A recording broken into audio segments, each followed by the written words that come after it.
Pelanggan disentuh jangan ditekan. Perusahaan dalam penyelenggaraannya bertujuan untuk tumbuh dan berkembang, oleh karenanya hal ini harus didukung oleh upaya untuk meningkatkan pendapatan. Salah satu upaya untuk meningkatkan pendapatan adalah menempatkan interaksi dengan pelanggan sebagai sebuah keharusan dan kewajiban bagi siapapun yang terlibat dalam dunia bisnis atau pelayanan. Keharusan karena produk yang ditawarkan harus pindah tangan kepada pelanggan dan kewajiban karena kita meyakini pelanggan membutuhkannya. Secara keseluruhan, hal ini sebagai bagian dari upaya perusahaan untuk menawarkan produk atau layanan yang diberikan kepada calon pelanggan dengan harapan diminati oleh pelanggan dan suatu saat akan membelinya. Banyak perusahaan merasa gagal dan hanya memperoleh pelanggan dalam hitungan doremi tidak sesuai yang diharapkan setelah menawarkan kepada pelanggan, padahal mereka melihat perusahaan sejenis meraih pelanggan jauh lebih banyak darinya. Bagaimana ini bisa terjadi? Dua perusahaan tapi beda dalam capaian pelanggan yang diharapkan? Tentu banyak faktor yang mempengaruhinya, setidaknya ada hal yang tidak banyak perusahaan tahu bahwa pelanggan suka disentuh tapi tidak suka ditekan. Pada dasarnya interaksi adalah menyentuh hati pelanggan untuk membeli apa yang ditawarkan bukan menekan hatinya. Karena proses membeli pada dasarnya proses meyakini apa yang akan dibeli tidak hanya mengenal dan tahu. Bagaimana menyentuh hati pelanggan? Ada 5 alasan membeli sebuah layanan. 1. Mengenalnya, di fase ini pelanggan ingin mengenal terlebih dahulu produk yang ditawarkan. Oleh karenanya banyak perusahaan melakukan upaya awareness melalui channel TV, sosial media, advertising, penyebaran brosur di banyak titik.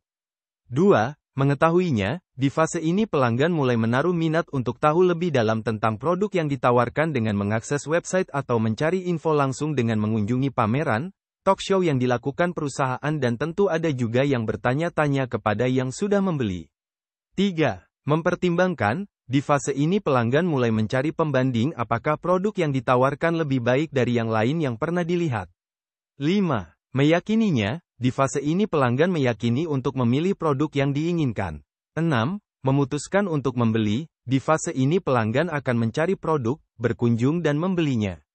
Seringkali banyak perusahaan terjebak karena merasa produknya berkualitas sedikit memaksa pelanggan untuk membeli produknya sementara di sisi lain perusahaan tidak cukup melakukan upaya untuk memperkenalkan, mengedukasi, memberi kesempatan pelanggan untuk mempertimbangkan dan meyakini untuk membeli.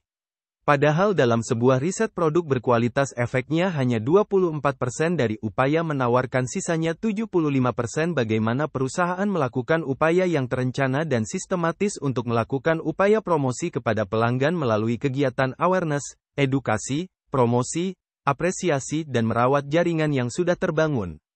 Dan setingkali perusahaan melupakan pentingnya sebuah greeting, menyapa pelanggan loyal, di mana hal ini berdampak 1% mendongkrak upaya penjualan. Setelah produk dikatakan bagus ternyata tidak cukup untuk mendatangkan pelanggan sesuai yang diinginkan, nyatanya diperlukan mempromosikan seperti cerita di atas.